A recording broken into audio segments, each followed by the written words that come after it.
இன்றைக்கி நல்ல ஃப்ரெண்டு வாழ்க்கையில் ஒவ்வொருத்தருக்கும் ஒரு நல்ல உறவு ஃப்ரெண்டு. சிநேகிதன் சிநேகிதன் உள்ளவன் சிநேகிதன் பாராட்ட வேண்டும் அப்படின்னு பைபிள் சொல்லுது. ஃப்ரெண்டு அதாவது வாழ்க்கையில் நமக்கு நிறைய உறவுகள் இருக்குது. அந்த உறவுகளை விட ஒரு பெஸ்ட்டு அப்படின்னு சொன்னால் அது ஃப்ரெண்டு. நல்ல ஒரு சிநேகிதன், நல்ல ஒரு நண்பன். இந்த நல்ல நண்பன் எப்படின்னா, ஒரு குட் ஃப்ரெண்டு அப்படின்றது எப்படி சொல்லலாம் அப்படின்னு சொன்னால், ரொம்ப சந்தோஷமான நேரத்தில் உங்கள் கூட இருக்கிறது இல்லை, கஷ்டத்தின் மத்தியில் உங்கள் கூட இருக்கணும். அதுதான் நல்ல ஃப்ரெண்டு. கெட்டது சொல்லித்தரதில்லை, நல்லதை சொல்லித்தர்றது தான் ஃப்ரெண்டு. சிலர் பார்த்திங்கன்னா பணத்துக்காக ஃப்ரெண்ட்ஷிப்பு போல் நடிச்சுட்டு வருவாங்க. வேதத்தில் ஒன்று போட்டிருக்கு, தந்திரவாதி. அந்த ஃப்ரெண்டு யாருன்னா தந்திரவாதின்னு போட்டிருக்கு. சிலர் அந்த மாதிரி ரொம்ப தந்திரமாக ஃப்ரெண்டுன்னு வருவாங்க. ஏன்னா கொஞ்சம் செல்வந்த பிள்ளைகள், அதாவது நல்ல பணம் நிறையா இருக்கிறவங்க எப்பயுமே சிலர் கொஞ்சம் தாராள மனசாக அந்த பணத்தை செலவழிக்கிறதுக்கு ஆசைப்படுவாங்க. அப்போது தனியாக போய் செலவழிக்க முடியாதுல்ல. இப்போ ஒரு இடத்துக்கு போகிறாங்க, ஒரு டூர் போகிறாங்க, நல்லா என்ஜாய் பண்ணுறாங்கன்னா கூட 4 ஃப்ரெண்ட்ஸு வேணும். அதுக்கு 4 ஃப்ரெண்ட்ஸ் வருவாங்க, 4 இல்லை 10 பேர் கூட வருவாங்க. அவங்க அவங்கள கூட்டிகிட்டு போயிட்டு அவங்களுக்கு எல்லாமே, அவங்களுக்கு தேவையானது எல்லாமே கொடுப்பாங்க. இந்த நேரத்தில் அந்த நேரத்தில் உங்களுக்கு ஒரு 10 ஃப்ரெண்டு இருக்கலாம், 5 ஃப்ரெண்டு இருக்கலாம், 4 ஃப்ரெண்டு இருக்கலாம். ஆனால் இவங்கெல்லாம் உங்களோட ஃப்ரெண்டுன்னு நான் சொல்ல மாட்டேன். ஏன்னா இவங்கெல்லாம் எதுக்கு வந்திருக்காங்கன்னா, நல்லா என்ஜாய் பண்ணுறதுக்கு வந்திருக்கிறாங்க. பணமே அவங்க செலவழிக்க வேண்டாம். நீங்கள் டூர் கூட்டிகிட்டு போகிறீங்க. இன்னும் சொல்லப்போனால் ட்ரிங்க்ஸு, ஒரு போதை பழக்கத்தில் இருக்கிற உங்களுக்கு ஒருத்தன் துணையாக வந்தான்னா அவன் ஃப்ரெண்டு கிடையாது. ஏன்னா நீங்கள் குடிக்கிறதே தப்பு, உங்களுக்கு அவன் துணைக்கு நின்னான்னா அவன் ஃப்ரெண்டே கிடையாது. நல்ல நண்பன் குடிக்க விட மாட்டான், பாட்டில் பிடுங்கி கீழே எறிவான், வேண்டான்னு சொல்லுவான், தவறான பாதையில் போக விட மாட்டான். அவன் தான் நல்ல நண்பன். ஒரு பொண்ணை நீங்கள் காதலிக்கிறேன்னு சொல்லி நீங்கள் ஒரு பையன்கிட்ட சொல்லும்போது அது தப்புடா அப்படின்னு சொல்கிறவன் நல்ல நண்பன். இன்றைக்கி மச்சே பார்க்கலாம் மச்சே, நான் பண்ணுறேன்.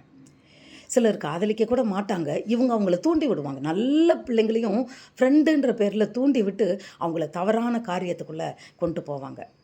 இது நண்பன் இல்லை, சத்ரு. உங்கள் வாழ்க்கையின் சத்ரு. நீங்கள் நினச்சிக்கலாம் அவன் நாளுக்கு நண்பன்ட்டு. இல்லை, உங்களுக்கு நண்பனை அடையாளம் காண தெரிய வேணும். நல்ல நண்பன்னா யார் அப்படின்னு அடையாளம் தெரியணும். 24 மணி நேரமும் ஃபோனில் பேசிக்கிட்டு இருக்கிறது, எந்நேரம் டச்சில் இருக்கிறது, வெளியூருக்கு போனாலும் ஒரு நாள் கூட பேசாமல் இருக்கிறது, அது ஃப்ரெண்ட் இல்லை. 5 வருஷம் நீங்கள் பேசலைன்னா கூட உங்களுக்கு ஆபத்துன்ற நேரத்தில் நீங்கள் உங்கள் நண்பன்னு சொல்லி அவனை கூப்பிட்டு பேசும்போது தன்னை ஒழிச்சு மறைக்காத படிக்கு அவன் அந்த ஃபோனை அட்டன் பண்ணி என்னப்பான்னு அக்கறையோடு விசாரித்து நீங்கள் கேட்குற காரியத்துக்கு உங்களுக்கு உதவி செஞ்சான்னா அதுதான் உண்மையான ஃப்ரெண்ட். நீங்கள் 5 வருஷம் தொடர்புலையே இல்லை, ஆனால் உங்களுக்கு ஒரு உதவின்னு நீங்கள் கேட்கும்போது அவன் ஓடி அந்த உதவியை நீங்கள் வரணும்னு இல்லை, அங்கேருந்தே செய்யலாம். அப்படி தன் நண்பனுக்காக உதவுபவன் தான் ஃப்ரெண்டு. சிநேகிப்பவன் சிநேகிதன். சிநேகிக்கிறவன் அன்பாக இருப்பான், நிச்சயம் செய்வான், காத்துக்கிட்டு இருப்பான். ஃப்ரெண்டுக்கு நல்லது செய்கிறதுக்கு காத்துக்கிட்டு இருப்பான். எந்நேரம் கூட பேசிக்கிட்டே இருக்கணும், எந்நேரம் கூடயே சுற்றணும்னு அவசியமே கிடையாது. அப்படி உங்கள் கூட சுற்றுறவங்க உங்கள் ஃப்ரெண்டே இல்லை.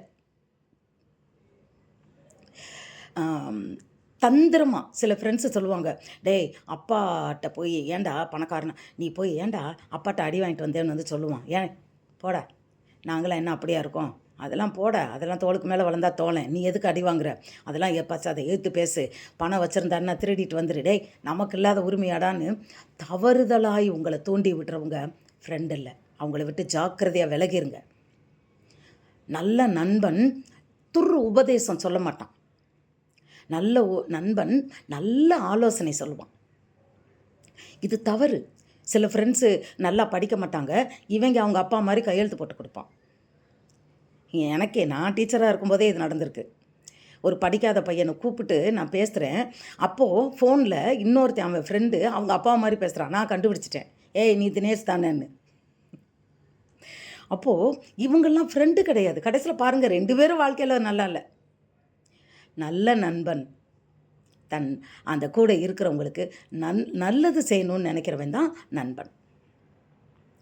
அவன் வாழ்க்கையில் நாசமாக அது எப்படி வேணால் போகணும் அப்படின்ற தவறான கெட்ட வழியில் கூட்டிகிட்டு போகிறவன் நண்பனே கிடையாது. நீ என்ன வேணால் குடிச்சிக்கோ, எத்தனை பொண்ணை விட வேணால் நீ ஊர் சுற்று அப்படின்னு சொல்லி அந்த காரியங்களை மாது 2லையும் நீங்கள் தவறு பண்ணுறதுக்கு கூட உதவி செஞ்சான்னா அவன் உனக்கு சத்துரு, ஃப்ரெண்டு கிடையாது.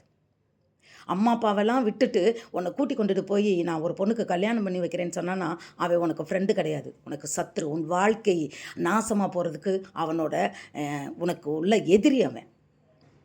இப்போ உங்களுக்கு அது தோணாது, பின்னாடி தான் தெரியும், முதல்ல தெரியாது. உண்மை அதுதான். ஒரு தகப்பனுக்கும் தாய்க்கும் தெரியும். உங்களுக்கு ஏற்ற துணை ஏற்ற நேரத்தில் அவங்க அழகாக தேவனுடைய சித்தப்படி உங்களுக்கு கொண்டு வருவாங்க. அந்த வாழ்க்கை அழகான வாழ்க்கை, அமைதியான வாழ்க்கை, சமாதானமான வாழ்க்கையாக இருக்கும். சிலர் என்ன பண்ணுவாங்க தெரியுமா, கல்யாணம் முடித்த பிறகு ஃப்ரெண்டு வந்து சொல்லுவான், என் மனைவி இப்படியெல்லாம் பண்ணுறாடா, எனக்கு ரொம்ப கஷ்டமாக இருக்குடா அப்படின்னு ஃப்ரெண்டுக்கு ஆறுதல் சொல்லும் போது அவன் நல்ல நண்பனாக இருந்தால், கவலைப்படாதடா, நீ இப்படியெல்லாம் உன் ஃப்ரெண்டை ட்ரீட் பண்ணு, நீ ரொம்ப கோவப்படாத, நீ இந்த மாதிரி பண்ணு, உன் ஃப்ரெண்டை உன்னோட மனைவி எங்கனாலும் வெளியே கூட்டிகிட்டு போ, அவங்களோட அம்மா அப்பா மேலே ரொம்ப பாசமாக இருடா, அவங்களுக்கு இது என்ன தேவைன்றதை கேட்டு செய்டா அப்படி சொல்லுவான். அவன் நல்ல நண்பன்.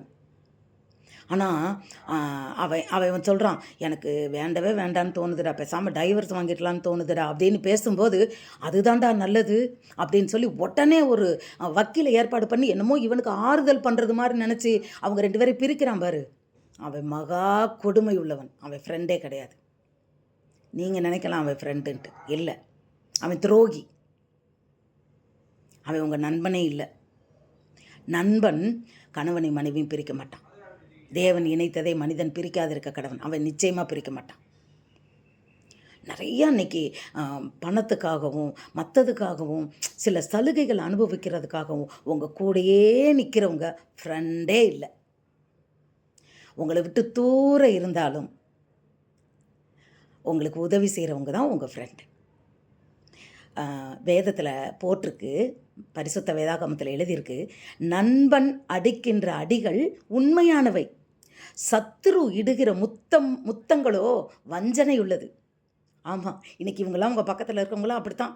ஒரு பாட்டில் ஒரு பெக்கு ஊற்றி கொடுத்தோடனே என்ன பண்ணுவாங்க, குடிச்சிட்டு நண்பன்டா, உன்னை உயிர் நண்பன்டா, உன்னை போல ஒருத்தன் இல்லைடா மச்சி, நீ இல்லைன்னா நான் செத்துருவேண்டா, நீ தாண்டா என் உயிர்னு கட்டிப்பிடிச்சி முத்தம் கொடுப்பாங்க.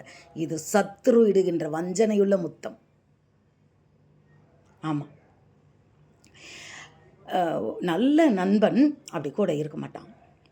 அவனுடைய ஆலோசனை எப்படி இருக்குமா, பரிமள தைலத்தை நீங்கள் அதாவது ஒரு சென்ட்டை நீங்கள் பூசிக்கிட்டிங்கன்னா அன்றைக்கி ஃபுல்லாக அந்த ஸ்மெல்லில் வந்து நீங்கள் உங்கள் இருதயம் ஒரு ஹாப்பினஸ் இருக்கும், ஒரு ஜில்லுன்னு ஒரு மகிழ்ச்சி வரும்ல, அந்த ஒரு மகிழ்ச்சியை யார் கொடுப்பான்னா நல்ல நண்பனுடைய உண்மையான ஆலோசனை, உட்கருத்துள்ள ஆலோசனை உங்களை அப்படி களிப்பாக்குமா, அவன் தான் நல்ல நண்பன்.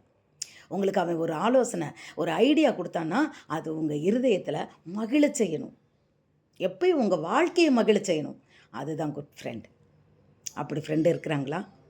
நீங்கள் அப்படி உங்கள் நண்பருக்கு இருக்கிறீங்களா?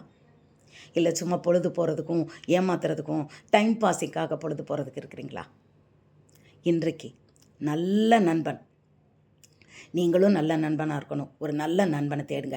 ஒரு நண்பனே இல்லாத ஒருத்தன் இருக்கான் அப்படின்னு சொன்னோம்னா அவங்களோட பர்சனல் கேரக்டரில் ஏதோ ஒரு அவங்களோட பர்சனாலிட்டியில் ஒரு குறை இருக்குது. ஏன்னா நண்பன்ற உறவு கட்டாயம் அவசியம். நண்பன் தன் நண்பனுக்காய் உயிருள்ள ஒரு நல்ல நண்பன் தன் நண்பனுக்காய் உயிரையே கொடுப்பான். இயேசு சொல்கிறாரு, சிநேகிதனே அப்படின்னு அந்த சீஷர்களை கூப்பிட்டார். அப்போ அவர் சொல்கிறார், நல்ல நண்பன் தன்னுடைய நண்பன் சிநேகிதனுக்காய் ஜீவனை கொடுப்பான். அவர் கொடுத்தார். உண்மையில் சும்மா டைம் கொடுக்குறவங்க, பணத்தை செலவு பண்ணுறதுக்காக வர்றவங்க, இவங்கெல்லாம் ஃப்ரெண்ட் இல்லை. அவசரம், நீங்கள் 5 வருஷமாக நீங்கள் வந்து அவங்கள பார்க்கல. ஆனால் உங்கள் அம்மாவுக்கு ஒரு ஹார்ட் அட்டாக் வருது, ஒரு பெரிய ஆப்ரேஷன் வருது. அந்நேரம் பணத்துக்கு வழி இல்ல. டக்குன்னு அவன் நம்பரை தேடுறீங்க. உன் நம்பர் கூட உங்கள் ஃபோனில் இல்ல. ஆனால் தேடி எடுத்துட்டு அவனை கூப்பிட்டு, "அப்பா இந்த மாதிரி எனக்கு அவசர தேவை. எனக்கு நீ ஹெல்ப் பண்ணுறியான்னு?" கேட்கும்போது, அவன்கிட்ட இல்லைனாலும் அடுத்தவங்ககிட்ட கடை வாங்கி கொடுக்குறான் பாருங்க. அவன் தான் நல்ல நண்பன். உங்கள் கூடயே இல்லை, உங்கள்கிட்ட பேசணும் பழகணும்னு இல்லை. இதுதான் நல்ல நண்பன். இப்படிப்பட்ட நண்பர்களாய் நாமும் இருப்போமா? நல்ல நண்பர்களை வாழ்க்கையில் தேடி நாம் பெற்றுக்கொள்வோம். God bless you.